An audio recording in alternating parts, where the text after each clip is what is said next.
Hello again and welcome to the second video about the ZOHD Talon 250 grams.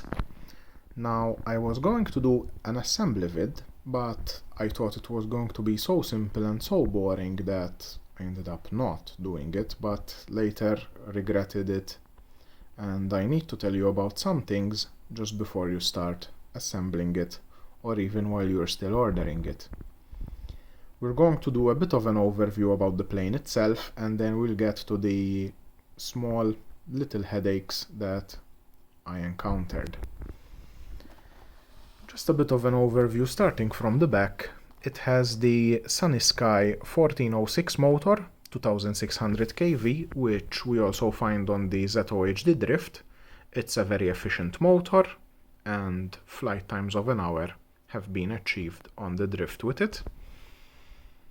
The rear surfaces, the V-tail elevators, call them whatever you want, you needed to glue in place.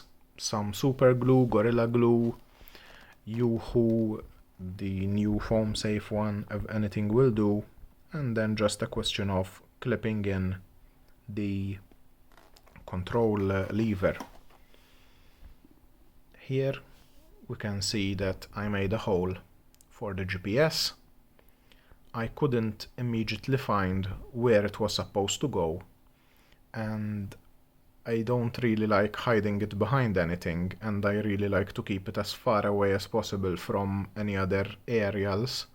So I found this place here, which is just where I usually put the one on the Mini Talon as well as the Talon GT.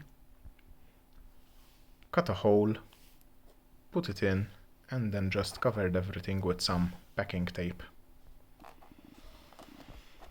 The receiver I'm using is an R9MX. It uses a T antenna. It likes to be vertical, so I placed it inside the wing, routed the wire from the top, again covered with packing tape, and it's sitting there clearing the ground so it shouldn't get too damaged during landings. Opening up,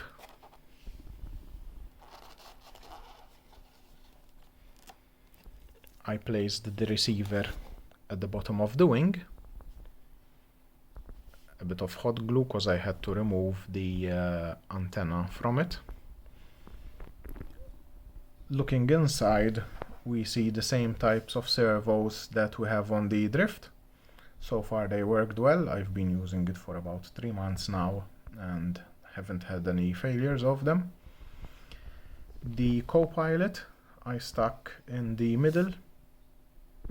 All the wires going to it. We have 2 from the wing, which join into a Y connector, and we have the 2 wires from the rear, call it whatever, V-tail control surfaces.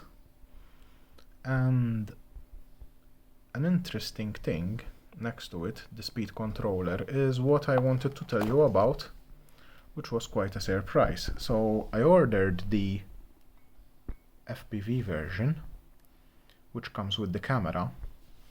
The camera comes with this plug, but the ESC did not have an output for it. Now ZOHD have other ESCs for other planes which very much have that plug, but this one didn't. It wasn't that much of a hassle, cause all it took were a few minutes. A soldering iron snipped the insulation from the ESC and soldered the connector that I needed, so they can connect and the camera gets power. But it's something to keep in mind that unless it was a mistake or it was one of the early models, and hopefully they will fix it in the future, be prepared that you may not have the correct connector for the camera supplied.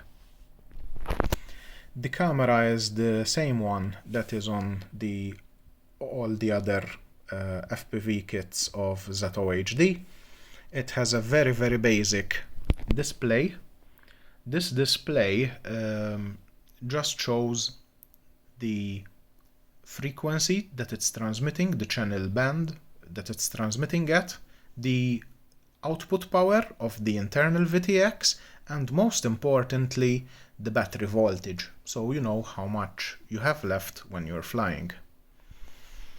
I put two 18650 lithium-ion cells in there, and the weight came at a couple of grams less than 250 grams, so yes, ZOHD managed to pull it off with lithium ions.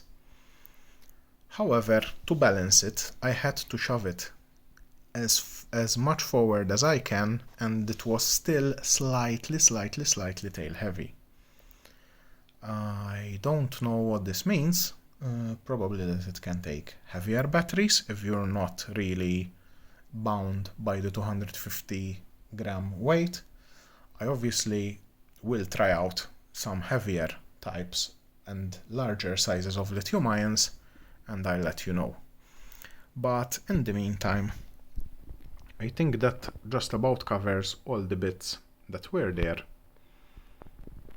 Just some advice as per usual: when you power up all the servos, make sure that they are centered. In my case, the rear ones, I had one of the servos sitting way back, the arm was way back than the other, so just a case of taking out the servo arm screw, recentering it, and then using the other screw to change the alignment of the surface and trim it to neutral that way.